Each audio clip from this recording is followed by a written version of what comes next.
Have you ever seen an electrical receptacle? 50 amp marine shore power inlet actually adhere to your 50 amp electrical cord? Well, if you haven't, here it is.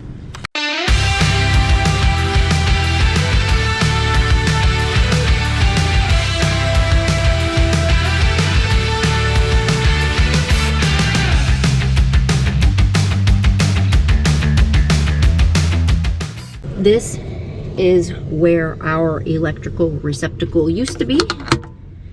As you can see, nice big hole, nothing there, and a lot of pieces. This is our culprit. Our transfer relay switch is burned. It's a chicken and the egg scenario. So, what do you do?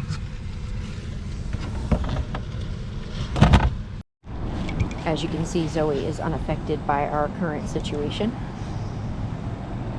She's just happy to be in the sun.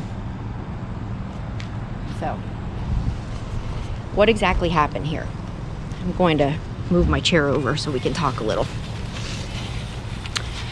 So basically, we are not exactly sure what happened, but what we do know is our inverter alarm went off a few days ago and reset it, no problems. And then a couple of days ago, the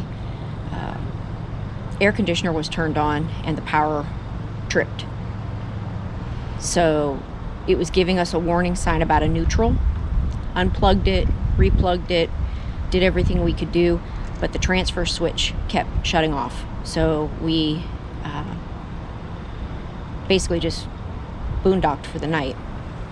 And then we've had an assessment, and when he came out planning to basically rewire it so that we would bypass the generator side and have shore power, he realized that the electrical cord melted into the plug. So why it happened, we don't know. Can it be related to some kind of a surge? Could it have been related to the relay switch? The relay switch cover he reattached yesterday, and he kind of screwed it down, so I couldn't take it apart. But when he showed me it, you could clearly see where it had burned. So you can't bypass something like that because you have no electrical side now.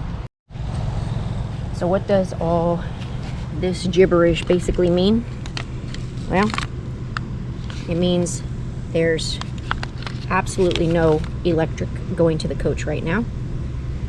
It runs purely off of generator until we get a new 50 amp cord, a new 50 amp receptacle, and or the transfer relay switch. So they're trying to order everything for us now, and then they're going to come back out and either put these back in and try to bypass the generator at that point, or we're going to have to wait until all the parts come in and switch it out. So, generator fun. A couple of theories as to why this happened.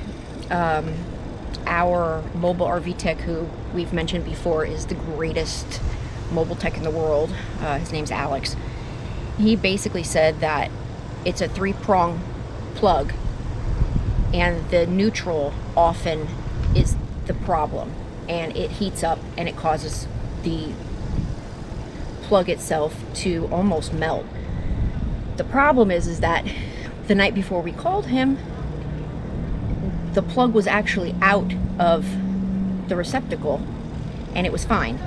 So he says that kind of thing doesn't typically happen overnight, so we have no idea how it welded itself in there in less than 24 hours with no power going to the coach.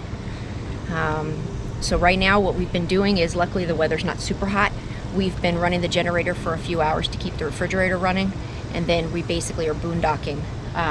Obviously you need gas and you need a generator to do this. So far so good. You have to have a sense of humor when it comes to this stuff. It's not pretty. People don't think that stuff like this breaks, but this is obviously worst case scenario because we have no power. We have the generator, but we still have no power. So we just wanted to bring this to light so you could actually see it. And one of the things that you need to do is whenever you're plugging your coach in, he says that a lot of these coaches, and he says he actually sees it more in travel trailers, the plug looks like it's in, but it actually isn't making great contact. So he says if you're in doubt, take it back out, put it back in, screw it in tight, and then turn on your power the way you normally would with the breaker off. Sometimes what we've done in the past when we have some concerns about power surges is we'll turn off the main inside the coach and then obviously flip the breaker, make sure the relay kicks on, and then turn the coach side on. So these are just a couple helpful tips. Once again, this is the ugly real side of RVing. It's not all roses and butterflies. So we hope you like this video. It's just a PSA. We'll keep you posted. Right now we're waiting for parts, and we'll see you next week. Hit the button, ring the bell, do all those goodies, and we'll see you soon. Beep, beep. Road note.